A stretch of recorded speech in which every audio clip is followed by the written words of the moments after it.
So in earlier lecture, so we have completed with our one of the system, that is urinary system. So in this urinary system we have seen the details about the structure of urinary system, the various functions of each and every organ, each and every structure involved in the urinary system, their physiology, the physiology of formation of urine, and then micturition process, how the reabsorption and urine form inside the body. Okay, and certain definitions or terminology related to urinary system. And we have seen in details about kidney, nephron, then other part, right? Urethra, urinary bladder. Okay, so now we are going to study the disorders related to this urinary system. Okay, so या urinary system related मग त्याच्यामध्ये kidney आली, nephron आली, या सगळ्यांशी related कोणकोणत्या disorders आहेत की ज्या याच्यामध्ये येतात. याच्या आधी जसं आपण कार्डिओव्हास्क्युलर सिस्टीम बघितल्यानंतर त्याच्या डिसऑर्डर बघितल्या, हार्ट फेल्युअर होतं, हायपरटेन्शन्स होत्या, तशाच युरिनरी सिस्टीमच्या सुद्धा काही एक विशिष्ट डिसऑर्डर्स आहेत. जसे की तुम्हाला माहीत असलेल्या डिसऑर्डर्स कोणत्या, मोस्ट फॅमिलियर डिसऑर्डर कोणती किडनी रिलेटेड किंवा युरिनरी सिस्टीम, तर किडनी स्टोन. युरिनरी स्टोन आपल्याला माहीत असतो, किडनी स्टोन. त्याच्यानंतर दुसरी माहीत असलेली डिसऑर्डर कोणती, तर किडनी फेल्युअर. ह्या मोस्ट दोन डिसऑर्डर्स आहेत की जे आपल्याला फॅमिलियर आहेत. पण ह्या दोन सोडून बाकीच्या इतर काही डिसऑर्डर्स आहेत की ज्या युरिनरी सिस्टीमच्या रिलेटेड आहेत, बरोबर आहे. मग त्याच्यामध्ये किडनी फेल्युअर आहे, किडनी स्टोन आहे, त्याच्यानंतर युरिनरी ट्रॅक इन्फेक्शन की ज्याला UTI म्हटलं जातं, त्याच्यानंतर ओडिमा आहे, ओडिमा किंवा एडेमा ज्याला म्हटलं जातं, की जे युरिन व्यवस्थित बॉडीमधून फिल्टर होऊन बाहेर न गेल्यामुळं पायांना आलेली सूज, मोस्ट ऑफ द डायबिटीसमध्ये ते होतं. सो अशा काही वेगळ्या डिसऑर्डर्स आहेत की जे आपल्याला माहीत नाही आहेत, त्या आपण इन डिटेलमध्ये स्टडी करणार आहोत. त्या डिसऑर्डर्स म्हणजे काय, त्या डिसऑर्डर कशामुळे होतात, कॉजेस काय त्या डिसऑर्डर्सचे, मग त्या आयडेंटिफाय कशा केल्या जातात, म्हणजे त्याच्यासाठी असलेल्या डायग्नॉस्टिक टेस्ट कोणत्या, आणि मग त्याची ट्रीटमेंट, मग त्याच्यासाठी काय काय दिलं जातं, कोणकोणते ड्रग दिले जातात, हे सगळं इन डिटेल जे आहे ते आजच्या चॅप्टरमध्ये आपण काय करणार आहोत, स्टडी करणार आहोत. अशा 4 ते 5 डिसऑर्डर्स आहेत की ज्या एक्झामच्या दृष्टीने सुद्धा आपल्या काय आहेत, महत्त्वाच्या आहेत. अशा युरिनरी सिस्टीमच्या डिसऑर्डर्स आपण काय करणार आहोत, स्टडी करणार आहोत. तर let's see in details today chapter, that is urinary system disorders. Okay, so this urinary system disorder, these are the basically related with the kidney and the part of the major part of the kidney, right? Kidney, nephron, urinary tract. Okay, so due to insufficient water drinking or heavy drinking and diet, kidney gets suffered by the disease. So kidney he water वरती जास्त अवलंबून असते. so दिवसभरात असं म्हटलं जातं की कमीत कमी 2 लिटर किंवा 1.5 लिटर पाणी जे आहे ते आपल्या शरीरामध्ये गेलं पाहिजे. मग हे जर इनसफिशियंट वॉटर ड्रिंकिंग आपण करत असू, कमीत कमी पाणी पिणं, बऱ्याच जणांना सवय असते की पाणी कमी प्यायचं दिवसभरामध्ये, हे जर पाणी कमी प्यायलं गेलं असेल तर त्याच्यामुळे किडनीचं फिल्ट्रेशन जे आहे ते काय होत नाही, व्यवस्थित होत नाही. आणि हे फिल्ट्रेशन नीट न झाल्यामुळं किडनीला फंक्शनिंगमध्ये प्रॉब्लेम येतात, तिच्या फिजिओलॉजीमध्ये प्रॉब्लेम येतात. त्याच्यामुळं सफिशियंट वॉटर पिणं गरजेचं असतं. आणि हे वॉटर ड्रिंकिंग जर सफिशियंट नसेल तर आपल्याला युरिनरी डिसीज उद्भवू शकतो. देन हेवी ड्रिंकिंग म्हणजे काय, त्याच्यामध्ये अल्कोहोल आलं किंवा इतर काही बाकीची जी व्यसन आहेत ते सगळं आलं. कारण अल्कोहोलचा मोस्ट ऑफ द इफेक्ट हा हार्ट आणि किडनीवर होत असतो. कारण अल्कोहोलमधलं जे काही टॉक्झिफिकेशन आहे ते डिटॉक्झिफिकेशन करणं हे सगळ्यात जास्त कोणाला गरजेचं असतं, तर किडनीवरती डिपेंड असतं. ते अल्कोहोल डिटॉक्झिफिकेशन करून ते बाहेर बॉडीच्या पुन्हा जाऊ देणं थ्रू द युरिन, हे सगळं किडनीवरती असतं. आणि त्याच्यामुळे हेवी ड्रिंकिंग जर करत असू तर किडनीवर तो लोड येतो आणि त्याच्यामुळं किडनी फेल्युअरचा त्रास होऊ शकतो. देन डाएट, सर्टन डाएट्स म्हणजे जसं की कॅल्शियम कंटेनिंग डाएट जास्त आपण खात असतो, कॅल्शियम किंवा मिनरल्स ज्याच्यामध्ये ओव्हरलोड आहेत, मिनरल्स शरीराला गरजेचे आहेत पण प्रमाणापेक्षा जास्त असं काहीतरी आपण खात असू. किंवा असं म्हटलं जातं बघा की बोरवेलचं पाणी पितात जी लोक, त्यांना किडनी स्टोन जास्त होतो. का, तर त्याच्यामध्ये कॅल्शियम किंवा इतर मिनरल्स आहेत जे आवश्यकतेपेक्षा जास्त असतात. आणि कॅल्शियम हा किडनीसाठी घातक आहे. जर घातक म्हणजे कसा, प्रमाणापेक्षा जास्त आला तर. आणि त्याच्यामुळे असं जे काही डाएट आहे त्या सुद्धा काही गोष्टी या युरिनरी सिस्टीमच्या डिसऑर्डर्ससाठी कारणीभूत ठरत असतात. So the specialist who treat the kidney disease is called as the nephrologist. Nephrologist म्हणजे बघा कार्डियक, हार्ट सिस्टीमला ट्रीटमेंट देणारा तो कार्डिओलॉजिस्ट, बरोबर आहे. ब्लड रिलेटेड ट्रीटमेंट देणारा हेमॅटोलॉजिस्ट, किंवा मग आणखी ब्रेन रिलेटेड, नर्वस सिस्टीम किंवा न्यूरॉन रिलेटेड ट्रीटमेंट देणारा जर कोणी असेल तर तो कोण असतो, न्यूरोलॉजिस्ट. तसंच किडनी रिलेटेड ट्रीटमेंट देणारा जर कोणी असेल, म्हणजे किडनी म्हणा किंवा आपली नेफ्रॉन म्हणा, त्याच्या रिलेटेड ट्रीटमेंट देणारा जर कोणी असेल तर त्याला काय म्हटलं जातं, नेफ्रोलॉजिस्ट असं म्हटलं जातं. So the specialist who treat the kidney disease is called as the nephrologist. So इथे तुम्हाला MCQ विचारला जाऊ शकतो, the specialist who treat kidney disease is called as the dash dash, cardiologist, haematologist, neurologist की nephrologist. It is called as the nephrologist. Okay, the specialist who treat the problem with urinary tract including kidneys, adrenal gland, ureter, bladder and urethra is called as the urologist. याच्यामध्ये दोन प्रकार असतात, फक्त किडनीशी related. माझं म्हणणं काय, किडनीशी related problem फक्त kidney. आता युरिनरी सिस्टीम मध्ये भरपूर सारे पार्ट आहेत, किडनी पासून बाकी खाली युरिनरी ब्लॅडर ते युरेथ्रा पर्यंत. ओके, तर फक्त किडनी रिलेटेड जो ट्रीटमेंट देतो तो नेफ्रोलॉजिस्ट. पण किडनी सोडून बाकीच्या अदर पार्ट म्हणजे युरिनरी ट्रॅक्ट आहे आपला, ॲड्रिनल ग्लँड आहे, युरेटर्स आहेत, ब्लॅडर्स आहेत, युरेथ्रा आहेत, या सर्वांची ट्रीटमेंट किंवा या गोष्टींना जो ट्रीट करतो याच्या डिसऑर्डर्सना त्यांना युरोलॉजिस्ट म्हटलं जातं. सो दोन वेगवेगळे आहेत. Specialist who treat the kidney disease, किडनीमध्ये काय असतं, मेडिकली नेफ्रॉन असतो.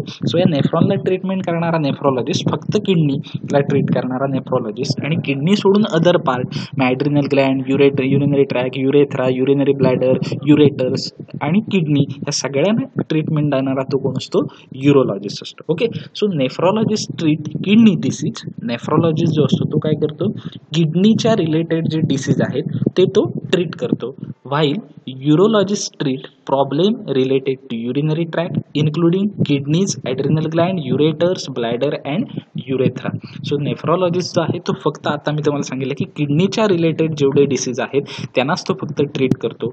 पण बाकीचे जे आहेत ते काय करतात, म्हणजे युरोलॉजिस्ट जो आहे, नेफ्रोलॉजिस्ट फक्त किडनी डिसीज ट्रीट करतो, पण युरोलॉजिस्ट जो आहे तो युरिनरी ट्रॅक सोबत adrenal gland, ureters, bladder, urethra या सगळ्याला तो काय करत असतो, ट्रीट करत असतो. Okay, then what are the various disease which we are going to study. ही झाली इंट्रोडक्शन्स. ओके, आता जी काही तुम्हाला मी सांगितली की कशामुळे आपल्या युरिनरी डिसऑर्डर्स या होतात एखाद्या पेशंटला आणि काय काय कारणं आहेत, मग नेफ्रोलॉजिस्ट म्हणजे कोण, युरोलॉजिस्ट म्हणजे कोण, याच्याबद्दल आपण डिफरन्स बघितले आहेत. आता आपण बघणार आहोत की असे कोणते डिसीज आहेत की जे आपल्याला या ठिकाणी आता सिलेबसमध्ये आपण काय करायचे, स्टडी करायचे. So basically these are the kidney stone, oedema, kidney failure and urinary track infection. Okay, so there are 4 disease which we are going to study. 4 disease आहेत की जे आपण स्टडी करणार. त्यातला तो म्हणजे किडनी स्टोन किंवा युरिनरी स्टोन ज्याला म्हटलं जातं, ओडेमा, किडनी फेल्युअर आणि urinary track infection. Okay, so let's see in details about this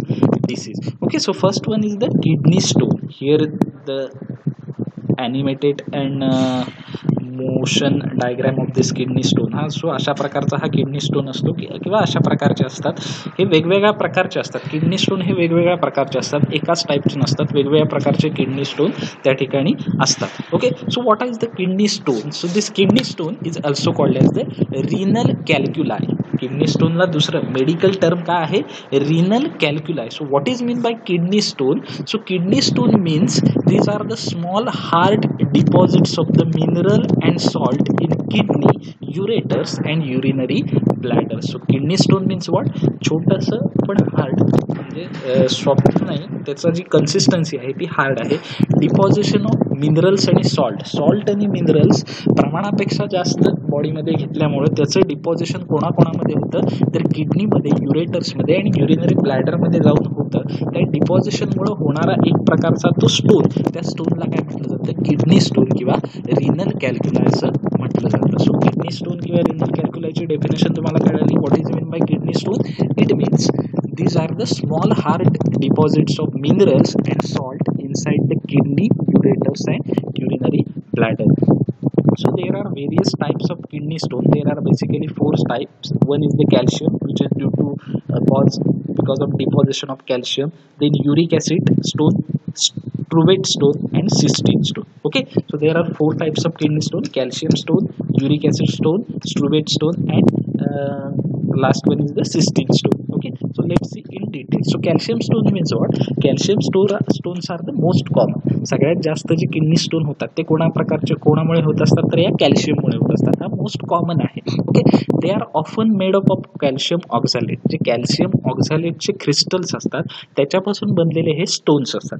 through which they can consist calcium phosphate और calcium malate. May be mostly common ते calcium ऑक्झॅलेटचे crystals असतात किंवा काही वेळेला कॅल्शियम फॉस्फेट या calcium मॅलेटचे सुद्धा असू शकतात. Eating fewer oxalate rich food can reduce your risk for developing this type of stone. High oxalate food include. कमीत कमी कॅल्शियम ऑक्झॅलेट असणारं जेवण आपण खाल्लं किंवा फूड घेतलं तर हा कॅल्शियम ऑक्झॅलेटचा किडनी स्टोन आपल्याला होत नाही. मग जास्तीत जास्त कॅल्शियम ऑक्झॅलेट असणारं फूड कोणतं? अशा कोणत्या गोष्टी आहेत की ज्याच्यामध्ये कॅल्शियम ऑक्झॅलेटचं प्रमाण जास्त असतं आणि ते आपण खाल्ल्यामुळे आपल्याला कॅल्शियम ऑक्झॅलेटचा स्टोन होऊ शकतो? तर अशा गोष्टी कोणत्या? तर तो एक म्हणजे आहे potato chips, peanuts. Potato chips म्हणजे आता आपण जे खातो, लेज असतील, बालाजी असेल, बिंगो असेल, त्या सगळ्या पोटॅटो चिप्स की ज्याच्यामध्ये कॅल्शियम ऑक्झॅलेटचं प्रमाण जास्त असतं. त्याच्यानंतर पीनट्स म्हणजे शेंगदाणे, ते अति प्रमाणात खाल्ले तर. Chocolate, more quantity of dark chocolate जे असतात त्याच्यामध्ये कॅल्शियम ऑक्झॅलेटचं प्रमाण जास्त असतं. Beats and spinach. बीट्स म्हणजे कंदमुळं वगैरे असतात ती, आणि स्पिनॅच म्हणजे हिरवा पालेभाजी जी असते ती प्रमाणापेक्षा जास्त झाली तर त्याच्यामुळे आपल्याला स्टोन होऊ शकतं. So this is regarding the calcium stone. Calcium stone तुम्हाला कळलं, हा मोस्ट कॉमन स्टोन आहे. They are made up of calcium oxalate और certain type it is made up by calcium phosphate and calcium malate. So how can we reduce the calcium oxalate stone? By eating the fewer oxalate rich food. कमीत कमी calcium ऑक्झॅलेटचं प्रमाण कमी असणारं food खाणं. अशी कोणती food आहेत जी आपण अवॉइड केली पाहिजेत की ज्याच्यामध्ये कॅल्शियम ऑक्झॅलेटचं प्रमाण जास्त असतं? तर potato chips, peanuts, chocolate, beets and spinach. Okay, then second stone is the uric acid stone. So this types of stone is more common in men than women. पुरुषांमध्ये हा सगळ्यात जास्त होतो युरिक ॲसिडचा स्टोन स्त्रियांपेक्षा किंवा महिलांपेक्षा. They can occur in people with gout and those going through the chemotherapy. Gout म्हणजे काय की ज्यांना आमवात किंवा सांधेदुखी आहे किंवा ज्यांना किमोथेरपी, कॅन्सरमध्ये जी रेडिएशन थेरपी दिली जाते किंवा मेडिसिनची थेरपी दिली जाते ती किमोथेरपी म्हणतो. सो या किमोथेरपीमध्ये बॉडीमधलं युरिक ॲसिडचं प्रमाण वाढतं आणि युरिक ॲसिड हे आपल्या शरीराला गरजेचं नसतं. मी तुम्हाला मागच्या एका लेक्चरमध्ये कुठलं तरी आय थिंक सांगितलं होतं की जे रेप्टाईल्स असतात, साप असेल, स्नेक किंवा आपल्या भिंतीवरच्या पाणी असतील, हे जे जमिनीवरून सरपटणारे जेवढे प्राणी आहेत त्यांच्या शरीरामध्ये युरिक ॲसिड गरजेचं असतं. ते युरिक ॲसिड युटिलाइज करतात. आपल्या शरीरामध्ये जे युरिक ॲसिड तयार होतं ते युरिनद्वारे बाहेर गेलं पाहिजे. ते जर बाहेर गेलं नाही तर ते काय होतं, एकतर ते किडनीमध्ये अडकून राहतं आणि त्याचा युरिक ॲसिडचा स्टोन बनू शकतो आणि तो आपल्याला त्रास देईल. दुसरं काय होऊ शकतं, तर दुसरं म्हणजे ते युरिक ॲसिड सांधे असतात जे आपले जॉईंट्स असतात त्याच्यामध्ये जाऊन डिपॉझिट होतं आणि आपल्याला गाऊट डिसीज होतो. आणि गाऊट डिसीज म्हणजे काय, आमुवात ज्याला आपण म्हणतो. जसा संधिवात असतो तसा युरिक ॲसिड डिपॉझिट झाल्यामुळे सांधे जखडतात आणि दुखायला लागतात, त्याला आमुवात म्हणतात, तो होऊ शकतो. सो हे पुरुषांमध्ये जास्त असतं महिलांपेक्षा, आणि ज्यांना गाऊट डिसीज झालाय त्यांच्यामध्ये आणि किमोथेरपी ज्यांना दिली जाते त्यांच्यामध्ये हा युरिक ॲसिड स्टोन जास्त असतो. This types of stone develop when urine is too acidic. आपलं युरिन जे आहे त्याचा पीएच हा आपण सांगितलेला आहे की जो जास्त ॲसिडिक पण नाही जास्त बेसिक पण नाही, न्यूट्रलच्या जवळ असतो. जर युरिन आपलं जास्त ॲसिडिक झालं तर आपल्याला युरिक ॲसिडचा स्टोन होऊ शकतो, कारण ते युरिक ॲसिड आहे, साहजिक आहे ते जर किडनीमध्ये डिपॉझिट झालं तर आपलं युरिन ॲसिडिक होणार आहे. अ डाएट रिच इन प्युरिन म्हणजे असं डाएट की ज्याच्यामध्ये प्युरिन आणि पायरिमिडिन माहिती आहे ना, आपले DNA बेस आहेत, तर ज्याच्यामध्ये प्युरिन जास्त आहे असे डाएट जर आपण खाल्लं तर आपल्याला युरिक ॲसिडचे स्टोन होऊ शकतात, which can increase the uric acid level. आणि ज्याच्यामध्ये प्युरिन जास्त आहे असं खाद्य किंवा असं फूड, असं डाएट आपल्या बॉडीमध्ये युरिक ॲसिडची लेवल वाढवतं. So purine is colourless substance in animal protein. हे प्युरिन आता प्रेझेंट कुठे असतं, तर प्युरिन हे प्रोटीन आहे, कलरलेस प्रोटीन आहे की जे ॲनिमलमध्ये प्रेझेंट असतं. कोणत्या सच as the fish, shellfish and meats. Fish म्हणजे जे आपण मासे वगैरे खातो त्याच्यामध्ये प्युरिनचं प्रमाण जास्त असतं. शेलफिश म्हणजे काय की ज्यांच्यावरती कवरण असतं, म्हणजे ज्याला आपण आता इकडे इथल्या लोकल लँग्वेजमध्ये इथल्या देवरूखच्या वगैरे आपण त्याला मुळे म्हणतो, मुळे, की ज्याच्यावरती जाड कवरिंग असतं आणि ते असं शिंपला जसा असतो त्या प्रकारचं ते असतं मुळे. ते काढलं की त्याच्या आतमध्ये एक असं स्मूथ मसल्स असतात, मांसल भाग असतो की जो आपण खातो, त्याला शेलफिश असं म्हटलं जातं. सो ते किंवा मीट्स म्हणजे आपलं चिकन मटन असेल ज्याच्यामध्ये प्युरिनचं प्रमाण जास्त असतं आणि त्याच्यामुळे युरिक ॲसिड वाढून आपल्याला युरिक ॲसिडचा स्टोन होऊ शकतो. So this is the uric acid stone. Then next one is the struvite. Okay, so this types of stone is found mostly in women with urinary tract infection, that is UTI. Woman मध्ये urinary track infection जास्त होतं, menstruation सायकलमुळे त्यांच्यामध्ये ते urinary track infection जास्त होतं आणि त्याच्यामुळे हा स्ट्रुवेटचा जो किडनी स्टोन आहे किंवा रिनल कॅल्क्युला आहे हा वुमनमध्ये जास्त असतो, मेनपेक्षा, स्त्रियांमध्ये जास्त असतो पुरुषांपेक्षा. So these stones can be larger and cause urinary obstruction. आणि हा जो स्टोन असतो हा मोठ्यात मोठा असतो. हा कसा असतो, औषधाने पडून जाऊ शकत नाही. युरिक ॲसिड किंवा कॅल्शियम स्टोन आहेत किंवा सिस्टीन आहे, हा जर लवकर डिटेक्ट झाला तर कमी चा असताना तो औषधाने युरिनद्वारे पडून जाऊ शकतो. पण स्ट्रुवेट स्टोन हा ऑलरेडी लार्जर असतो, त्याच्या ह्या स्ट्रुवेट स्टोनसाठी आपल्याला ऑपरेशन शिवाय दुसरा कोणता पर्याय नसतो. The result from kidney infection. किडनीला इन्फेक्शन होतं सुरुवातीला आणि त्याच्यानंतर हा स्ट्रुवेटचा स्टोन जो आहे तो डेव्हलप होतो. Treating and underlying infection can prevent the development of struvite stone. ज्यावेळी आपल्याला कळालं की आपल्या किडनीला इन्फेक्शन झालं त्याचवेळी आपण जर व्यवस्थित ट्रीटमेंट घेतली तर आपण स्ट्रुवेट किडनी स्टोन होण्यापासून आपण स्वतःला काय करू शकतोय, प्रिव्हेंट करू शकतो. Okay, so this is regarding the struvate stone. Then cystine stone. So cystine stone are rare. हे जे किडनी स्टोन आहे सिस्टीन हा अगदी रेअर आहे, हा कमीत कमी लोकांना होतो, जास्तीत जास्त लोकांना होत नाही cystine stone. So they can occur in both men and women who have the genetic disorder cystinuria. हा दोघांमध्ये दिसून येतो, हा कमीत कमी आहे स्त्रियांमध्ये सुद्धा आणि पुरुषांमध्ये सुद्धा. आणि हा कोणाला मध्ये जास्त येतो की ज्यांना जेनेटिक म्हणजे परंपरागत ज्यांच्या फॅमिलीमध्ये सिस्टिनोयुरिया म्हणजे ज्यांच्या युरिनमध्ये सिस्टीनचं प्रमाण जास्त आहे अशा लोकांना हा होतो.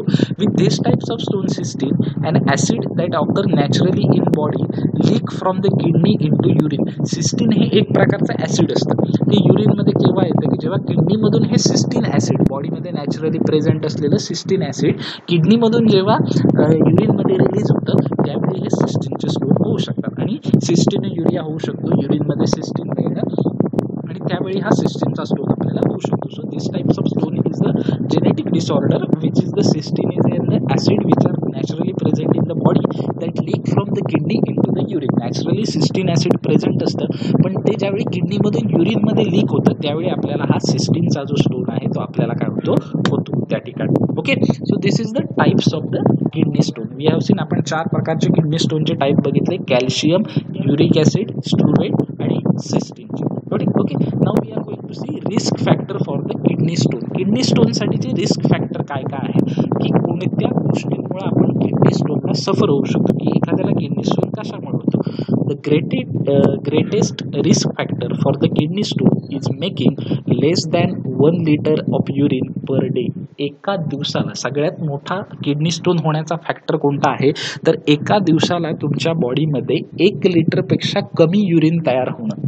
एका दिवसाला तुमच्या बॉडीमध्ये 1 लिटरपेक्षा कमी युरिन तयार होणं हा किडनी स्टोनचा मोठा प्रॉब्लेम आहे. आणि कमी युरिन केव्हा तयार होतं, ज्यावेळी तुम्ही दिवसाला 1.5 लिटर ते 2 लिटर या रेंजमध्ये पाणी पित नाहीत, घेत नाहीत, कन्झ्युम करत नाहीत, त्यावेळी तुमचं युरिन जे आहे ते कमी तयार होतं आणि तुम्ही किडनी स्टोनला सफर होऊ शकता. देन डिहायड्रेशन म्हणजे एकतर तुम्हाला घाम जास्त येत असेल, तुमच्या बॉडीमधून वॉटरचं कंटेंट जो आहे तो लवकरात लवकर कमी होत असेल तर त्या कंडिशनला डिहायड्रेशन. देन ओबेसिटी, तुमच्या बॉडीमध्ये फॅटचं प्रमाण जास्त असेल, तुमच्या शरीराची जाडी जास्त असेल तर त्या ठिकाणी तुम्हाला किडनी स्टोन होऊ शकतो. Diet with high levels of protein, salt and glucose, जर तुमचं जे जेवण आहे त्याच्यामध्ये प्रमाणापेक्षा जास्त मिनरल्स म्हणा, प्रोटीन्स म्हणा, सॉल्ट्स म्हणा किंवा ग्लुकोज यांचं प्रमाण जर ठराविक लेवलपेक्षा जास्त असेल तर किडनी स्टोन त्या ठिकाणी होऊ शकतो. देन हायपर पॅराथायरॉइड कंडिशन म्हणजे जर आपली जी थायरॉइड ग्लँड आहे तिचं हायपर सिक्रेशन झालं थायरॉइड हार्मोनचं T3 आणि T4चं तर त्यावेळी सुद्धा किडनी स्टोन होऊ शकतो.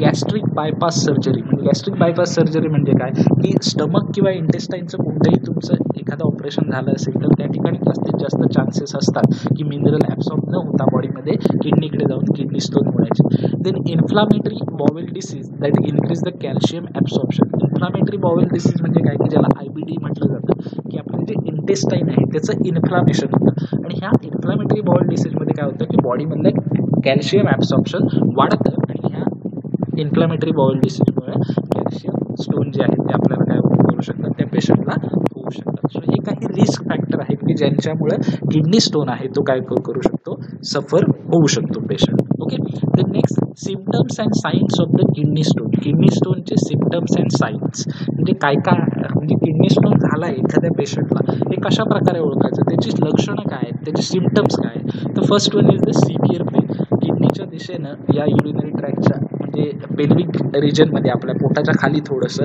काय होतं, आपल्याला सिव्हिअर जोरात दुखायला सुरुवात होते. Then blood in urine, red, pink और ब्राऊन कलरचं युरिन. काय होतं, जो किडनी स्टोन असतो तो युरेथ्राला युरेट्रसला कुठेतरी घासत असतो आणि त्याच्यामुळे तिथं तो थोडासा स्क्रॅच किंवा जखम तयार करतो. त्याच्यामुळे युरिनमध्ये काय होतं, ब्लड यायला सुरुवात होतं. So blood in urine. Then vomiting, उलट्या व्हायला सुरुवात होतात. ओमेटिंग हे सुद्धा एक किडनी स्टोनचं सिम्पटम्स आहे. नॉशिया, डिकलर्ड और foul smelling of urine. Nausea होतो किंवा ते जे युरिन आहे त्या पेशंटचं त्याला अतिशय फाऊल म्हणजे काय मराठीमध्ये उबट असा वास मारायला सुरुवात होते.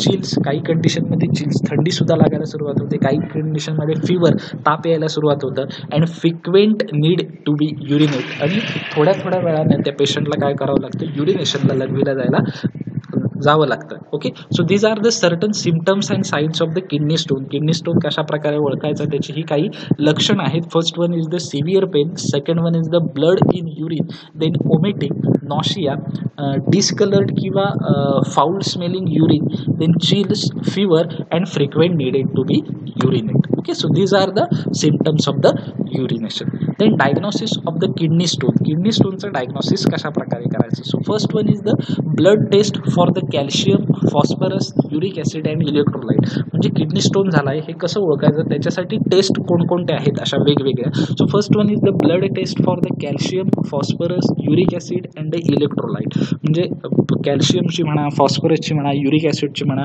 वेगवेगळे इलेक्ट्रोलाइट्स आहेत त्यांची आपण काय करू शकतो, ब्लड टेस्ट करू शकतो की बॉडीमध्ये कॅल्शियमचं प्रमाण वाढलंय का, फॉस्फरस, युरिक ॲसिड किंवा काही मिनरल्स इलेक्ट्रोलाइट्समध्ये येणार आहे त्यांचे प्रमाण वाढलंय का, आणि त्याच्यामधून आपण ठरवू शकतो की कोणत्या प्रकारचा किडनी स्टोन झालेला आहे. देन ब्लड युरिया नायट्रोजन की ज्याला बून टेस्ट म्हटली जाते, capital BUN, and creatinine to assess the kidney function. किडनीचं फंक्शनिंग व्यवस्थित चालू आहे की नाही ही डिटरमाइन करण्यासाठी आपल्याला 2 टेस्ट परफॉर्म करायला लागतात. त्या म्हणजे ब्लड युरिया नायट्रोजन टेस्ट की ज्याला बून टेस्ट म्हणतात, अँड क्रिएटिनिन टेस्ट की जी किडनीचं फंक्शनिंग व्यवस्थित चालू आहे की नाही ते ठरवते. या 2 टेस्ट आपल्याला कराव्या लागतात. Then urine analysis. लॅबमध्ये जसं आपलं ब्लड चेक केलं जातं तसं आपलं युरिन सुद्धा चेक केलं जातं for checking the crystals, bacteria, blood and white cell. म्हणजे आपल्या युरिनमध्ये कोणते क्रिस्टल्स आहेत का, स्टोन झाला याचा अर्थ कॅल्शियम ऑक्सॅलेटचे किंवा वेगवेगळ्या प्रकारचे क्रिस्टल्स त्या युरिनमध्ये आहेत का, किंवा एखादा बॅक्टेरिया आहे का की ज्याच्यामुळे युरिनरी ट्रॅक इन्फेक्शन होईल, किंवा ब्लड युरिनमध्ये येतंय का, किंवा व्हाईट सेल, पांढऱ्या पेशी. कारण जर इन्फेक्शन झालं असेल तर युरिनमध्ये, किडनीमध्ये व्हाईट पेशी मिळणार आपल्याला, किंवा ब्लड येते का, त्याच्यासाठी आपण युरिन एक्झामाइन करू शकतो. Then abdominal x ray. आपण किडनीचा पुन्हा आपला जो युरिनरी ट्रॅक आहे त्याचा एक्सरे करू शकतो आणि त्या एक्सरेमध्ये आपल्याला दिसू शकतं की बाबा किडनी स्टोन झाला आहे की नाही.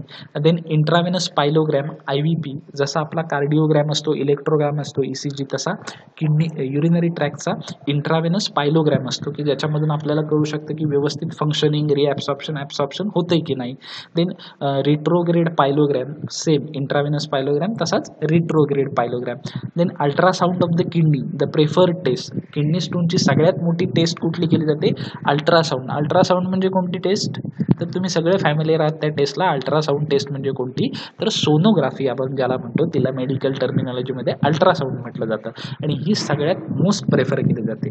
एकतर युरिन ॲनालायसिस केलं जातं की त्याच्यामध्ये किडनी स्टोन आहे की नाही एवढं कळतं युरिन ॲनालायसिसमध्ये, कारण क्रिस्टल्स मिळतात किडनी स्टोनचे, पण कुठे आहे बाबा, किडनीमध्ये आहे, युरिनरी ब्लॅडरमध्ये आहे, युरेथ्रामध्ये आहे, की आणखी कुठे आहे, तो करण्यासाठी आपल्याला सोनोग्राफी करावी लागते. आणि सोनोग्राफीमध्ये आपल्याला कळतं की किती MMचा म्हणजे त्याची साईज काय आहे. Okay. Then MRI scan of the abdomen and kidney less prefer केलं जातं. MRI म्हणजे मॅग्नेटिक रेझोनन्स इफेक्ट की जो पूर्ण भागाचा केला जातो, त्याच्यामध्ये ॲब्डॉमिन आणि किडनी चेक केले जातात. देन ॲब्डॉमिनल सिटी स्कॅन, जसा डोक्याचा सिटी स्कॅन केला जातो, सिटी स्कॅन म्हणजे कम्प्युटराइज्ड टोमोग्राफी, तसा ॲब्डॉमिनचा म्हणजे आपल्या पोटापासून खालच्या भागाचा युरिनरी ट्रॅक पर्यंतचा सिटी स्कॅन केला जातो की ज्याच्यामध्ये आपल्याला कळतं. पण ह्या ज्या टेस्ट आहेत ह्या अतिशय हायर लेवलला केल्या जातात. जर सोनोग्राफी किंवा युरिन चेकमध्ये, युरिन ॲनालायसिस आणि अल्ट्रासाऊंड सोनोग्राफीमध्ये जर आपल्याला काही मिळत नसेल तर आपण या टेस्टकडे वळतो. पण kidney stone most of urine ॲनालायसिसमध्ये कळतं किडनी स्टोन आहे की नाही, आणि सोनोग्राफीमध्ये पूर्ण क्लिअर होऊन जातं कुठे किडनी स्टोन आहे, कसा आहे, किती MM चा आहे. ओके, सो ह्या काही डायग्नॉस्टिक टेस्ट आहेत की जे आपण किडनी स्टोनसाठी प्रेफर करतो. Okay, then what is the treatment, कोणत्या कोणत्या ट्रीटमेंट आहेत की ज्या आपण ट्रीट करू शकतो, कशा प्रकारे आपण किडनी स्टोन ट्रीट करू शकतो. So first one is the allopurinol means Zyloprim, हे कंपनी नेम आहे. पण हा जो ड्रग आहे allopurinol for uric acid stone, uric ॲसिडमुळे होणारा जो स्टोन आहे, आपण मगाशी बघितलं युरिक ॲसिड स्टोन, तो जर युरिक ॲसिडचा स्टोन असेल तर त्याच्यासाठी आपण काय करू शकतो, ॲलोप्युरेनॉल हा ड्रग देऊ शकतो. Then thiazide diuretics to prevent calcium stone from forming, calcium stone होऊ नये त्याच्यासाठी आपण काय करू शकतो, डायुरेटिक्स हा ड्रगचा क्लास आहे, त्याच्यामध्ये थायाझाईड हा ड्रग येतो, हा थायाझाईड ड्रग त्या कॅल्शियम स्टोनसाठी आपण देऊ शकतो. और sodium bicarbonate, sodium citrate to make the urine less acidic, urine जर ॲसिडिक झालं तर आपल्याला युरिक ॲसिड स्टोन होतो, मग हे युरिन ॲसिडिक होऊ नये याच्यासाठी आपण काय करू शकतो, तर सोडियम बायकार्बोनेट किंवा सोडियम सिट्रेट हे ड्रग किंवा ह्याचं सोल्युशन आपण पेशंटला देऊ शकतो. Then phosphorus solution to prevent calcium stone, calcium stone होऊ नये याच्यासाठी आपण काय करू शकतो, फॉस्फरसचं सोल्युशन देऊ शकतो. काय होतं फॉस्फरसच्या सोल्युशनमुळं, फॉस्फरसचं बॉडीमधलं फॉस्फरस प्रमाण जर वाढलं तर बॉडीमधलं कॅल्शियमचं प्रमाण कमी होतं, त्याच्यामुळे फॉस्फरस सोल्युशन आपण देऊ शकतो. त्याच्यानंतर आयबुप्रोफेन हा ड्रग आपण देऊ शकतो की ज्याच्यामुळे त्या पेनिंग ज्या आहेत त्या कमी व्हाव्यात ह्याच्यासाठी. त्याच्यानंतर ॲसिटामायनोफेन, पेनिंग होऊ नये म्हणून ॲसिटामायनोफेन देऊ शकतो. देन नॅप्रोक्झेन सोडियम, पेनिंग कमी व्हावं म्हणून हे जे 3 ड्रग आहेत आयबुप्रोफेन, ॲसिटामायनोफेन आणि नॅप्रोक्झेन, हे 3 ड्रग आपण देऊ शकतो. देन लिथोट्रिप्सी केली जाते. लिथोट्रिप्सी म्हणजे काय, लेझरद्वारे जो किडनी स्टोन बॉडीमध्ये झाला आहे त्याला फोडलं जातं. ओके, लेझरद्वारे त्याला म्हटलं जातं लिथोट्रिप्सी. देन युरेट्रोस्कोपी, युरेट्रोस्कोपी म्हणजे काय, एंडोस्कोपी माहिती आहे, तोंडाद्वारे एक पाईप सोडला जातो आणि स्टमक आणि इंटेस्टाईनमधलं सगळं एक्झामाइन केलं जातं किंवा त्याच्याद्वारे तिथे एखादा ड्रग सोडला जातो. तशी युरेट्रोस्कोपी म्हणजे काय, तो जो युरेथ्रा आहे त्याच्यामधून एक छोटासा पाईप आतमध्ये सोडला जातो आणि तो जो किडनी स्टोन आहे तो एकतर बाहेर ओढला जातो किंवा त्या ठिकाणी त्याला क्रश केला जातो. When the stone in stuck in ureters or bladder, आपला युरेटर्स आहे तिथे येऊन आपला जर किडनी स्टोन अडकला असेल, स्टक झाला असेल, your doctor may use instrument called as a ureteroscope to remove it. जर त्याच्यामध्ये अडकला असेल म्हणजे आपला युरेटर्स किंवा युरिनरी ब्लॅडरमध्ये त्याच्यामध्ये अडकला असेल तर डॉक्टर एक इन्स्ट्रुमेंट हत्यार वापरतात, त्याला म्हटलं जातं युरेट्रोस्कोप आणि त्या प्रोसिजरला म्हटलं जातं युरेट्रोस्कोपी. तो स्टोन काढण्यासाठी तो युरेटर आतमध्ये, आपण बऱ्याच वेळा ऐकलंय की लघवी होत नसेल मोस्ट ऑफ दी एजड पीपलमध्ये तर डॉक्टर युरेटर घालतात.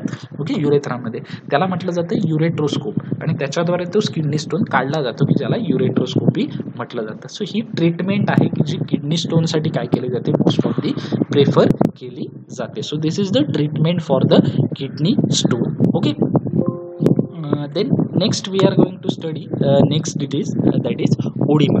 ओके, सो ओडिमा म्हणजे काय, मी तुम्हाला एक सिंपल मराठीमध्ये सांगतो की बॉडीमध्ये फ्लुईड जे आहे, एक्स्ट्रा फ्लुईड, बॉडीचं एक फ्लुईड लेवल मेंटेन ठेवायला लागते बॉडीला, हे डिहायड्रेशन होऊ नये त्याच्यासाठी. पण इतर जे फ्लुईड बॉडीमध्ये साचून राहिले की बॉडीला आता ते गरजेचं नाही आहे, ते बॉडीमधून बाहेर गेलं पाहिजे. मग हे बॉडीमधून बाहेर टाकण्यासाठी बॉडी काय करते, किडनीकडे पाठवते आणि किडनी ते फ्लुईड युरिनद्वारे काय करते, बाहेर टाकून देते. पण समजा किडनीला काही प्रॉब्लेम असेल तर किडनी ते फ्लुईड बाहेर टाकून देत नसेल तर विथ द ग्रॅव्हिटी मेकॅनिझम ते बॉडीमधलं फ्लुईड कुठे जाऊन साचतं, तर पायाच्या दिशेने, म्हणजे आपले जे थाईज आहेत मांड्यांपासून खाली पायापर्यंत तिकडे जाऊन ते फ्लुईड साचून राहतं आणि त्याच्यामुळं पायालाही अशा प्रकारची सूज येते. आणि असं जर आपण तिथे दाबलं पायाला तर त्या ठिकाणी खड्डा पडतो. नॉर्मल पीपलच्या पायाला तो खड्डा पडणार नाही, पण ज्यांना ओडिमा झालाय त्यांच्या पायाला मात्र तो खड्डा पडू शकतो. सो हा खड्डा पडतो, त्या कंडिशनला काय म्हटलं जातं, ओडिमा किंवा त्याला एडिमा असं दोन्ही प्रोनाउन्सिएशन आपण करू शकतो. सो इन डिटेल्समध्ये आपण बघूया हा ओडिमा किंवा एडिमा म्हणजे काय आहे ते. Okay, so oedema is also known as the dropsy. Medical term for fluid retention in the body. बॉडीमध्ये फ्लुइड रिटेन करणं म्हणजे काय, पुन्हा साचवून ठेवणं. रिटेन करणं म्हणजे काय, आपण म्हणतो ना मोबाईलचा डाटा रिटेन केला किंवा पेनड्राईव्ह मधला डाटा रिटेन केला म्हणजे काय, पुन्हा घेऊन तो तसाच साचवून ठेवला. ओके, सो ओडिमा याला ड्रॉप्सी सुद्धा असं म्हटलं जातं मेडिकल टर्मिनॉलॉजीमध्ये. ड्रॉप्सी म्हणजे काय, fluid retention in the body. So इथे तुम्हाला MCQ विचारला जाऊ शकतो. Dropsy means the fluid retention in the body. बॉडीमध्ये काय करणं, फ्लुइडचं रिटेन्शन करणं, याला काय म्हटलं जातं, ड्रॉप्सी असं म्हटलं जातं. So oedema is also known as the dropsy is the medical term for the fluid retention in the body. बॉडीमध्ये फ्लुइड रिटेन राहावं याच्यासाठी असलेली ती मेडिकल टर्मिनॉलॉजी आहे. This is usually in the case this is usually the case with oedema that occur as the result of certain health condition such as the heart failure आणि kidney failure. ज्यांना heart फेल्युअरचा problem आहे किंवा kidney फेल्युअरचा problem आहे, बरोबर आहे की ज्यांना हार्ट फेल्युअर किंवा किडनी फेल्युअरचा प्रॉब्लेम आहे त्यांच्यामध्ये हा ओडिमा डिसीज दिसून येतं. हार्ट फेल्युअरमध्ये काय होतं, व्यवस्थित फिल्ट्रेशन न झाल्यामुळं फ्लुइड साचून राहतं. आणि किडनी फेल्युअरमध्ये किडनी जर तुमची काम करत नसेल तर ते एक्सेस फ्लुइड बॉडीच्या बाहेर जाणारच नाही आणि ते साचून राहणार. सो या दोन कंडिशनमध्ये काय होतं, हा ओडिमा दिसून येतो. आता हा जो ओडिमा आहे ते फ्लुइड फक्त पायांमध्ये साचून राहतं असं नाही. फ्लुइड जे आहे ते एकतर लंग्समध्ये डिपॉझिट होऊ शकतं, ते लंग्समध्ये होऊ शकतं किंवा एकतर ब्रेनमध्ये होऊ शकतं किंवा तुमच्या आईजमध्ये, डोळ्यांमध्ये सुद्धा होऊ शकतं. Okay, so types of oedema. So there are basically many types of oedema, but there are cerebral oedema. Means what, this retaining fluid, excess fluid आहे ते तुमच्या कुठं अफेक्ट करतं, तर ब्रेनला जाऊन अफेक्ट करतं आणि तिथे जाऊन साचून राहतं. त्याला म्हटलं जातं cerebral oedema. If that fluid, excess fluid saturated in lungs, affecting the lungs, then that oedema is called as the pulmonary oedema. ते जर फ्लुइड तुमच्या लंग्समध्ये जाऊन साचून राहिलं तर त्याला पल्मोनरी ओडिमा म्हणतात. आणि हा पल्मोनरी ओडिमामुळे पुढे आपल्याला निमोनिया हा डिसीज सुद्धा होऊ शकतो. देन ते जर फ्लुइड आहे ते जाऊन डोळ्यांमध्ये सुद्धा साचून राहिलं, कुठेही जाऊन साचून राहू शकतं. जिथे जिथे कॅव्हिटी आहेत त्या ठिकाणी जाऊन ते साचून राहू शकतं. Then it is called as the macular oedema. डोळ्यांमध्ये साचून राहिलं तर त्याला म्हटलं जातं macular oedema. So these are the certain types of the oedema. Then what are the causes of the oedema. ओडिमाचे असे कॉजेस कोणते आहेत की ज्यांच्यामुळे ओडिमा आपल्याला होऊ शकतो. तर first one is the pregnancy. He common आहे. प्रेग्नन्सीमध्ये होणारा ओडिमा हा तो प्रेग्नन्सी झाल्यानंतर त्या लेडीजमधून निघून जाऊ शकतो. कारण प्रेग्नन्सीमध्ये काय होतं, ओबेसिटी वाढते, फ्लुइड रिटेन्शन सुद्धा, कारण बाळासाठी सुद्धा फ्लुइड जास्त प्रमाणात लागत असतं, त्याच्यामुळे ते फ्लुइड रिटेन्शन होतं आणि त्याच्यामुळे प्रेग्नन्सीमध्ये ओडिमा होतो.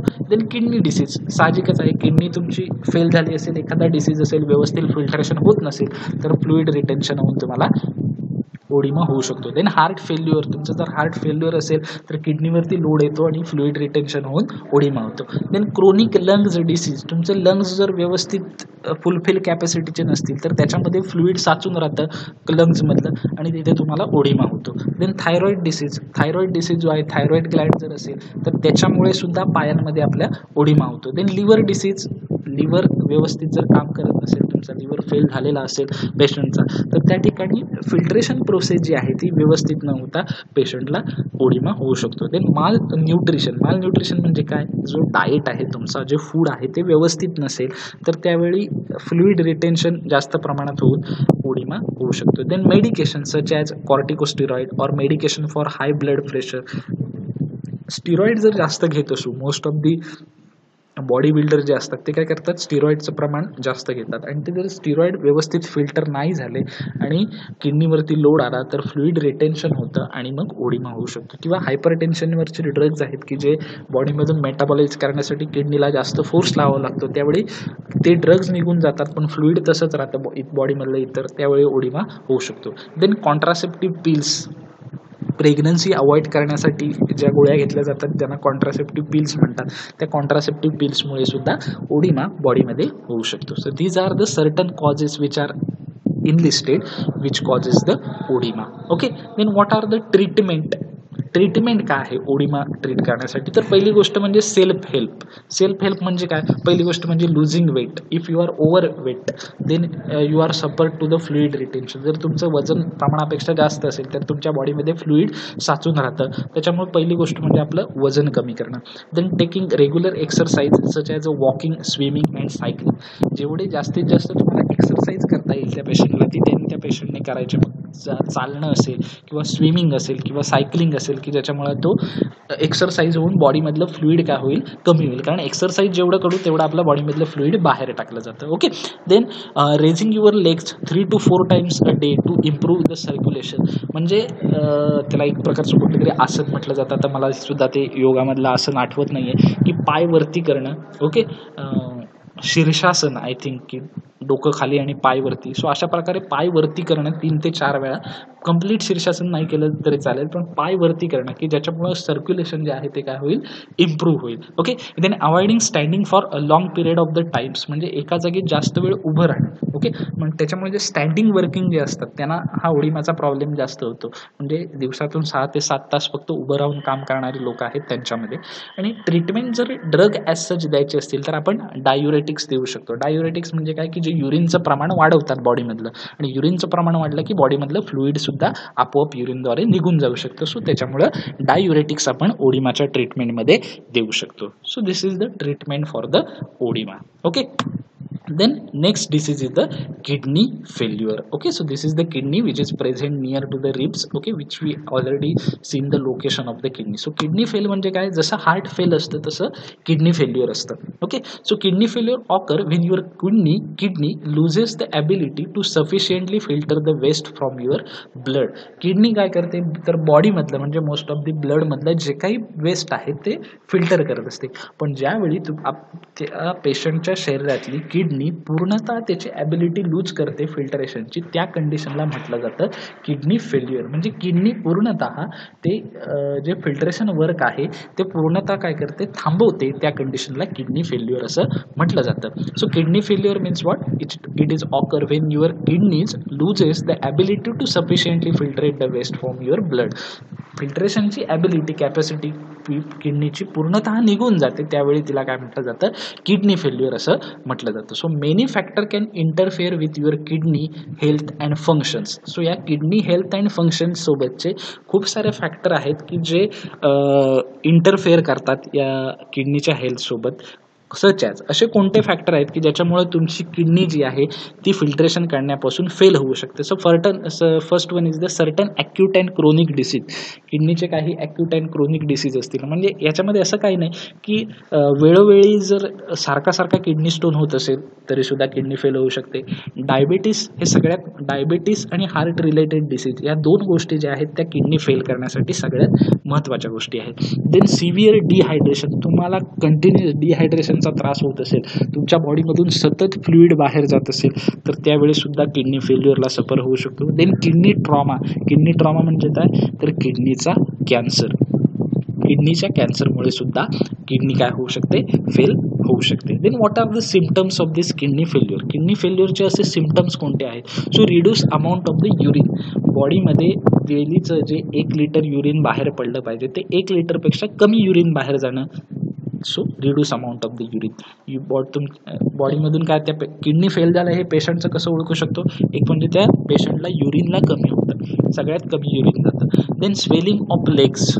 पाय काय होतात, सुजतात. Swelling of ankles and feet. Ankles म्हणजे काय, पायाचा घोटा आपण ज्याला म्हणतो तो, आणि फीट पाय जे आहेत ते सुजणं. From the retention of fluid, कारण फ्लुईड त्याच्यामध्ये साचून राहतं. Cause by the failure of kidney due to eliminate of the water waste. Water आणि फ्लुईड बॉडीमधून बाहेर न गेल्यामुळे लेग्स, अँकल आणि फीट जे आहेत ते काय होतात, स्वेलिंग होतात. Then unexplained shortness of the breath. श्वास जो आहे तो सुद्धा काय होतो, कमी व्हायला सुरुवात होतं. Then excessive drowsiness and fatigue. Excessive drowsiness म्हणजे काय, सतत झोप येणं, आणि फटिग प्रमाणापेक्षा जास्त झोप येणं आणि थकवा जाणवणं. Persistent nausea. नॉशिया म्हणजे काय, कोणताही एखादा वास जो आहे तो त्याला सहन न होणं आणि वॉमिटिंग होणं. देन कन्फ्युजन, कळत नाही नक्की काय चाललंय असं त्या पेशंटला. Then pain and pressure in your chest. Kidney fail झाली म्हणजे तुमच्या चेस्टमध्ये सुद्धा त्या पेशंटमध्ये काय होतं, प्रेशर डेव्हलप होतं, छाती भरून आल्यासारखी होते आणि छाती दुखायला लागते. का, कारण किडनीचं आणि हार्टचं एक कोऑर्डिनेशन आहे की ते दोघं एकमेकांच्या सहनुमताने काम करत असतात. त्याच्यामुळे किडनी फेल झाली की हार्टवरती प्रेशर येतं आणि तिथे तुम्हाला प्रेशर आणि पेनिंग व्हायला सुरुवात होते. Then seizures and coma. Severe कंडिशनला अगदी दोन्ही किडन्या जेव्हा अगदी फेल होऊन जातात, फक्त 10% वर्किंग होत असतात, त्यावेळी सीझर्स म्हणजे चक्कर आणि फिट्स यायला सुरुवात होते आणि पेशंट कोमामध्ये जाऊ शकतो. So these are the certain symptoms of the kidney failure. Then causes of the kidney failure. What are the causes of the kidney failure? Kidney फेल्युअरची कारणं काय काय आहेत, कशामुळे किडनी फेल होऊ शकते? So first in the loss of blood flow to the kidney. किडनीमध्ये blood flow कमी होणं, आणि ब्लड फ्लो कधी कमी होतो? ज्यावेळी त्या पेशंटला हार्ट डिसीज असेल, एकतर हार्ट फेल्युअर असेल, ब्लड वेसलमध्ये क्लॉट झाले असतील, ब्लड प्रेशरचा प्रॉब्लेम असेल, लो ब्लड प्रेशर किंवा हाय ब्लड प्रेशर, आणि त्याच्यामुळे अथेरिओक्लोरोसिस असेल, आर्टेरिओक्लोरोसिस असतील, आर्टरी ब्लड वेसल ब्लॉक झाले असतील, त्यावेळी किडनीला ब्लड सप्लाय व्यवस्थित होत नाही आणि त्याच्यामुळं लॉस ऑफ ब्लड फ्लो व्यवस्थित त्याच्यामध्ये न गेल्यामुळं किडनी फेल होऊ शकते. Then urine elimination problem. Urine जर व्यवस्थित बॉडीमधून बाहेर जात नसेल, व्यवस्थित वॉटर पाहिजे त्या प्रमाणात न घेतल्यामुळे बॉडीमधून युरिन बाहेर जात नसेल, तर त्याच्यामुळे किडनी फेल होऊ शकते. अ blood clot in or around the kidney. किडनीच्या आजूबाजूला किंवा किडनीच्या आतमध्ये एखादा ब्लड क्लॉट झालेला असेल तर त्याच्यामुळे किडनी फेल होऊ शकते. Then infection. कोणत्याही प्रकारचं बॅक्टेरियल इन्फेक्शन जर किडनीमध्ये झालं असेल आणि ते वेळीच ट्रीट केलं नाही तर त्याच्यामुळे होऊ शकतं. त्यानंतर ड्रग्ज अँड अल्कोहोल. काही ड्रग्ज आहेत, फॉर एक्झाम्पल निमिसुलाइड, जी निसिप गोळी आपल्याला मिळते, निसिप किंवा निसिप प्लस.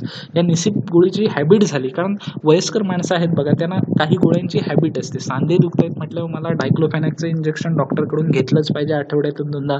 निसिप प्लस आठवड्यातून रोज रात्री एकदा खाल्लीच पाहिजे, डायक्लोफेनॅक रोज रात्री एकदा खाल्लीच पाहिजे. असं जर हॅबिट असेल त्या ड्रगची, तर हे काही ड्रग्ज आहेत की जे काय करू शकतात, प्रमाणापेक्षा ओव्हरडोस झाला तर किडनी फेल करू शकतात. त्याच्यानंतर अल्कोहोल हे कॉमन कॉज आहे. हेवी ड्रिंकर जे असतात त्यांची किडनी फेल, लिव्हर फेल हा होतोच, कारण अल्कोहोलमुळे किडनीवरती प्रेशर येतो. देन सर्टन अँटीबायोटिक्स सुद्धा आहेत की जे डॉक्टरने दिलंय 3 दिवसाचा डोस, तो 3 दिवसच घेणं आणि त्याच्यानंतर बरं नाही वाटलं तर सेल्फ मेडिकेशन म्हणून आणखी 4 ते 5 दिवस पुढे अँटीबायोटिक खाणं किंवा नंतर जेव्हा केव्हा वाटेल त्याची सवय झाल्यामुळे ती अँटीबायोटिक्स घेत जाणं हे किडनी फेल्युअरला कारणीभूत ठरू शकतं. Then uncontrol diabetes. डायबेटीस हा किडनी फेल्युअरचा मेजर कॉज आहे. ज्यांना डायबेटीस आहे आणि जो डायबेटीस अनकंट्रोल आहे की ज्याच्याकडे दुर्लक्ष केलंय, व्यवस्थित मेडिसिन घेत नाही, तर तो डायबेटीस किडनी फेल्युअरला पुढे कारणीभूत ठरू शकतो. So these are the certain causes of the kidney failure. Then diagnostic test. Kidney failure झाले हे एखाद्या पेशंटचं कसं आयडेंटिफाय करू शकतो? So first one is the urine volume measurement. त्या पेशंटचं दिवसाचं जे युरिन आहे ते कंटिन्युअस 3-4 दिवसासाठी ते युरिनचं व्हॉल्यूम मेजर करणं, की सांगितलंय ते 1 लिटर युरिन बॉडीमध्ये तयार होते आहे की नाही. ब्लड सॅम्पल घेणं त्याच्यामध्ये आणि त्याच्याद्वारे ठरवणं की किडनीला एखादा डिसीज आहे, इन्फेक्शन आहे की नाही. इमॅजिनिंग म्हणजे काय, तर MRI, CT स्कॅन किंवा सोनोग्राफी किंवा मग एक्सरे करणं आणि त्याच्याद्वारे किडनीची कंडिशन बघणारे फंक्शनिंग बघणं. तर किडनी टिश्यू सॅम्पल, किडनीचा एक टिश्यू घेणं आणि त्या टिश्यूचं सॅम्पल चेक करणं की किडनीला काही इन्फेक्शन झालं आहे का, किडनीला ट्रॉमा आहे का, कॅन्सर आहे का, किडनी फंक्शनिंग व्यवस्थित चालू आहे की नाही. देन ट्रीटमेंट, डायलायसिस किंवा किडनी ट्रान्सप्लांट. जे काय आहे ते ट्रीटमेंट देणं. डायलायसिस म्हणजे काय, की पूर्ण डायलायसिस म्हणजे काय, तर एक्सटर्नली किडनी फिल्ट्रेशन करून घेणं, पूर्ण ब्लड बॉडीमधलं बाहेर काढलं जातं, फ्रेश ब्लड चढवलं जातं, ते ब्लड फिल्टर करून पुन्हा चढवलं जातं. किंवा किडनी ट्रान्सप्लांट, सरळ मग काय उपचार, किडनी ट्रान्सप्लांट, किडनी जी फेल झाली ती काढून टाकणं आणि दुसरी किडनी बसवणं, पण त्याच्यासाठी डोनर मिळणं, एखादा किडनी देणारा देव महत्त्वाचा असतो. प्लस ती किडनी मॅच होणं. सहजासहजी किडनी आणि लिव्हर या 2 गोष्टी आहेत की ज्या मॅच होत नाहीत, की आपल्या एखाद्या वेळी म्हणजे मॅच का होत नाहीत, एकतर आपल्या मुलाचा किंवा मुलगीचा किंवा भावाचा यांच्याच किडनी किंवा लिव्हर मॅच होतो. तुम्हाला उदाहरण सांगतो की पैसा असून पण काही उपयोग नसतो किडनी ट्रान्सप्लांटसाठी. विलासराव देशमुख, स्वर्गीय विलासराव देशमुख, माजी मुख्यमंत्री, पैशाची काहीच कमी नव्हती. त्यांचे काय झालं होतं, लिव्हर आणि किडनी दोन्ही फेल झाल्या होत्या. मुलग्याचा म्हणजे आता जो बॉलिवूडमध्ये हिरो आहे रितेश देशमुख, त्याचा लिव्हर आणि किडनी मॅच झाली होती, पण त्या एक लिव्हर आणि किडनीवर ते थोडेफार आयुष्य जगले असते. म्हणजे फक्त पैसा असून पण उपयोग होत नाही, ती किडनी जी आहे ती तुमची व्यवस्थित मॅच झाली पाहिजे. त्याच्यामुळे ह्या अशा कंडिशन उद्भवू नाही भविष्यात. याच्यासाठी व्यवस्थित डाएट, आहार आणि व्यवस्थित चेकिंग आपल्या बॉडीचं ठेवणं गरजेचं असतं. देन किडनी फेल्युअरचा डाएट काय असतो, म्हणजे ज्या पेशंटची किडनी फेल्युअर झाले त्याचा डाएट काय असतो, कशा प्रकारचं जेवण त्याने घातलं पाहिजे. So limited sodium and potassium, ज्या त्याच्या जेवणामध्ये सोडियम आणि पोटॅशियमचं प्रमाण कमी असलं पाहिजे.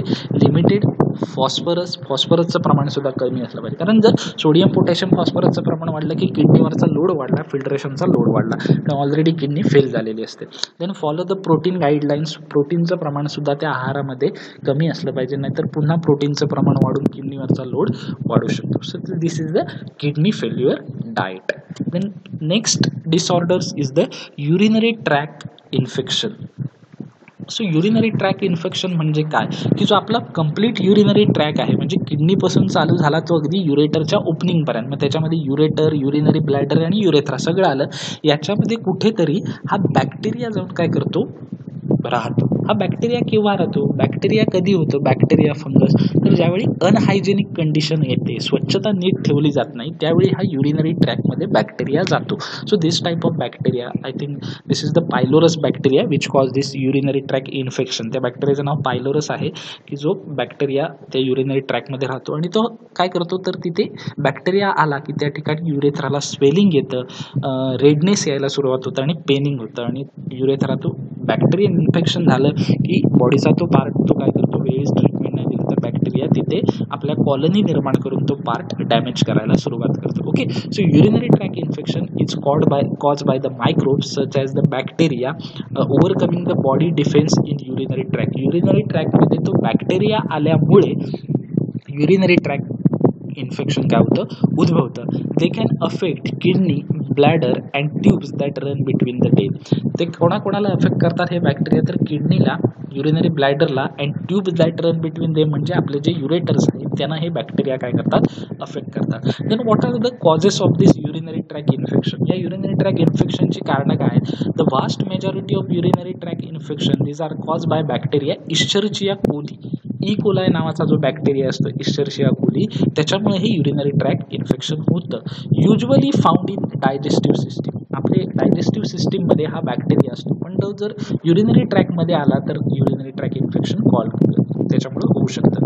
Then chlamydia and mycoplasma bacteria can effect the urethra but not the bladder. हे जे दोन प्रकारचे बॅक्टेरिया आहेत, क्लायमायडिया अँड मायकोप्लाझम, ते युरेथ्राला अफेक्ट करतात, मग ब्लॅडरला अफेक्ट करत नाही. Urinary track given different name depending upon occur where they occur.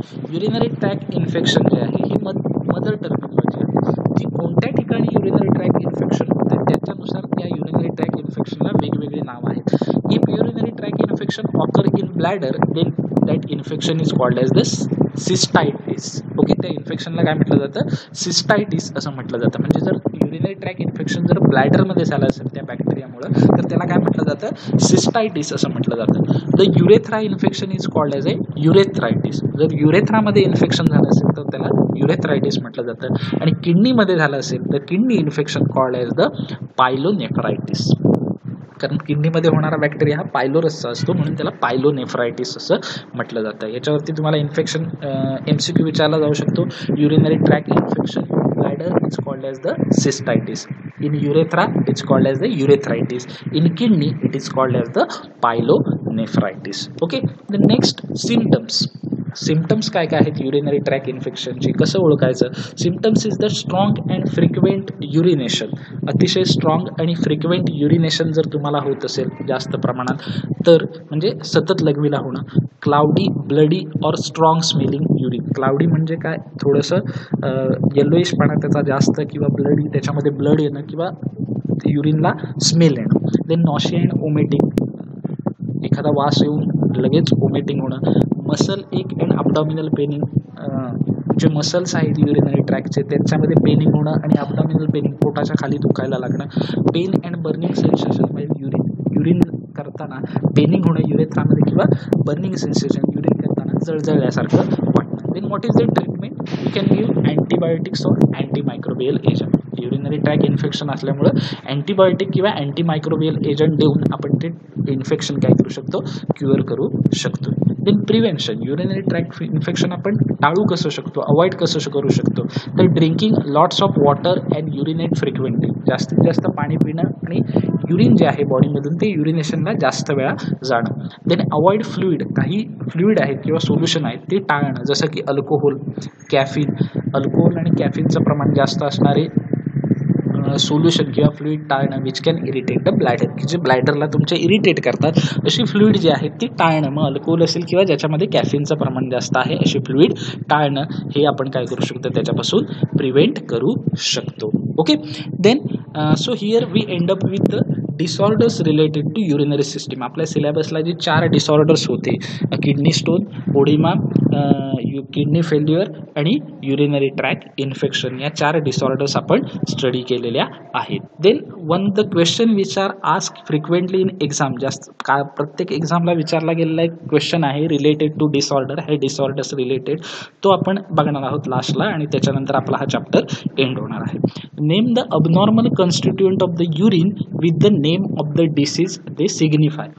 युरिनमध्ये असणारी अबनॉर्मल कॉन्स्टिट्युएंट कोणती, जशी ब्लडमध्ये असतात, ब्लडमध्ये कोलेस्ट्रॉल वाढतं, ब्लडमध्ये आणखी WBC वाढतात, RBC वाढतात, तसं युरिनमध्ये कोणकोणत्या गोष्टी आहेत की ज्या वाढल्या, ब्लडमध्ये आपल्या शुगरसुद्धा वाढते बरोबर आहे डायबिटीसमध्ये, तशा युरिनमध्ये अशा कोणत्या गोष्टी आहेत की ज्या वाढतात आणि त्या वाढल्यामुळं कोणकोणत्या प्रकारचे डिसीज होतात. Okay, so following are the abnormal constituent and their related disease. खाली काही मी अबनॉर्मल कॉन्स्टिट्युएंट आहेत युरिनचे की जे मेन्शन केलेले आहेत आणि त्यांच्यासमोर त्याचे डिसीज दिलेले आहेत. तर abnormal constituent of urine are protein, sugar, ketone bodies, bile pigment and blood are the abnormal constituent of the urine. युरिनमध्ये ह्या गोष्टी आढळल्या नाही पाहिजेत. अबनॉर्मल म्हणजे काय, ह्या ज्या गोष्टी आहेत आता ज्या मी सांगितल्या, protein, sugar, ketone bodies, bile pigments आणि ब्लड, या युरिनमध्ये प्रेझेंट नसल्या पाहिजेत. या जर युरिनमध्ये प्रेझेंट आल्या तर काहीतरी डिसीज आहे. These abnormal constituent appear in the urine in different pathological condition. ज्यावेळी पॅथॉलॉजिकल कंडिशन म्हणजे एखादा डिसीज होतो त्यावेळी ह्या protein, sugar, ketone body, bile pigment, blood या युरिनमध्ये दिसून येतात. So these are the abnormal constituent of the disease. So let's see in detail their abnormal constituent and their disease. So first abnormal constituent in urine is the protein. So protein cause proteinuria. If protein found in the urine then it is called as the proteinuria. जर तुमच्या युरिनमध्ये पेशंटच्या युरिनमध्ये protein असेल तर त्याला proteinuria म्हटलं जातं. For example glomerulonephritis. Glomerulonephritis म्हणजे nephritis, the presence of albumin and globulin in urine is called as the albuminuria. Protein वेगवेगळ्या प्रकारचे आहेत, प्रोटीन, अल्ब्युमिन आहे, ग्लोबिलिन आहे. जर समजा युरिनमध्ये पेशंटच्या अल्ब्युमिन आणि ग्लोबिलिन प्रोटीन सापडलं तर it is called as the albuminuria. व्यवस्थित लक्षात ठेवा, याच्यावरती MCQ विचारला जाऊ शकतो. If protein found in the urine it is called as the proteinuria. If albumin and globulin found in the urine it is called as the albuminuria. It result from the nephritis. Nephritis म्हणजे नेफ्रॉनचं infection झाल्यामुळे albumin, globulin किंवा protein युरिनमध्ये येतात. Renal tuberculosis, TB जसा पूर्ण बॉडीमध्ये कुठे होऊ शकतो तसा किडनीचा सुद्धा TB होतो. Bacterial infection of the kidney and mercury poisoning. हे जे प्रोटीन्स आहेत किंवा अल्ब्युमिन, ग्लोबिलिन युरिनमध्ये कधी कधी मिळतं तर नेफ्रायटिस, नेफ्रॉनचं इन्फेक्शन झाल्यामुळं, रिनल किडनीचा TB झाल्यामुळं, बॅक्टेरियल इन्फेक्शन झाल्यामुळं किडनीमध्ये, किंवा मर्क्युरीचं पॉयझनिंग, मर्क्युरी तुमच्या बॉडीमध्ये कंझ्युम झाला असेल तर त्या वेळेला युरिनमध्ये प्रोटीन मिळतं की ज्याला प्रोटीनुरिया म्हटलं जातं. आणि अल्ब्युमिन, ग्लोबिलिन असेल तर त्याचा अल्ब्युमिनुरिया असं म्हटलं जातं. Then second is the sugar. If the sugar found in the urine it is called as the glycosuria. So glycosuria is the condition in which sugar appear in the urine in different pathological conditions such as the diabetes mellitus. हे कधी होतं, युरिनमध्ये sugar कधी मिळते तर ज्यावेळी बॉडीमध्ये पेशंटच्या diabetes होतो त्यावेळी युरिनमध्ये काय होते, शुगर मिळते. आणि ज्यावेळी युरिनमध्ये शुगर मिळते तेव्हा त्याला काय म्हटलं जातं, glycosuria. So sugar found in urine it is called as the glycosuria. किंवा रिव्हर्स सुद्धा विचारलं जाऊ शकतं. Glycosuria means sugar in urine or sugar appear in the urine. Proteinuria means proteins appear in the urine. Then ketone body. So presence of ketone body in urine it is called as the ketonuria due to starvation and diabetes mellitus. So ketone body जे आहेत ते urine मध्ये सापडतात त्याला काय म्हटलं जातं, कीटोनुरिया म्हटलं जातं. आणि कीटोन बॉडी युरिन मध्ये केव्हा सापडतात, ज्यावेळी स्टार्वेशन म्हणजे काय, कुपोषण होतं त्यावेळेला, आणि दुसरी गोष्ट म्हणजे डायबिटीस होतो त्यावेळेला. Then blood. So presence of blood in urine it is called as the haematuria. Blood युरिनमध्ये ब्लड मिळालं तर त्याला काय म्हटलं जातं, हिमॅचोयुरिया म्हटलं जातं. And it is occur due to inflammation of glomeruli. जे ग्लोमेरुलस आहे त्याचं इन्फ्लामेशन झाल्यामुळे युरिनमध्ये काय होतं, ब्लड मिळतं आणि त्याला काय म्हटलं जातं, हिमॅचोयुरिया असं म्हटलं जातं. Okay, then bile pigments and salt. If the bile pigment and salt present in urine, it is called as the bilirubin urea. त्याला काय म्हटलं जातं, bilirubin urea म्हटलं जातं जर पेशंटच्या युरिन मध्ये बाइल पिगमेंट्स आणि सॉल्ट असतील तर. So this bilirubin urea is caused due to pathological conditions such as the liver failure. Bile pigment जे आहे ते काय असतं, युरिनमध्ये युरिनला येल्लो कलर देतं, पण प्रमाणापेक्षा जास्त येल्लो कलर झाला याचा अर्थ बाईलचं प्रमाण त्याच्यामध्ये वाढलं. आणि बाईल हे कोण फिल्टर करत असते किंवा सिक्रेट करत असतं, तर लिव्हर. जर लिव्हर फेल झाला असेल तर युरिनमध्ये काय सापडतं, बाईल पिगमेंट सापडतात की ज्याला बिलिरुबिन युरिया असं म्हटलं जातं. So these are the certain abnormal constituent and their disease. Okay, so go through it thoroughly. Okay, so here we end up with our topic, that is urinary system disorders. इथे आपण काय केलेलं आहे, urinary system disorders आहे हा आपला topic काय झालेला आहे, एंड झालेला आहे. ओके, सो याच्यामध्ये जरी अजून काही कळलं नसेल, काही समजलं नसेल तर मला नक्की विचारा, मी तुमचे डाऊट्स काय करेन, क्लिअर करेन. Okay, so happy learning. Thank you so much.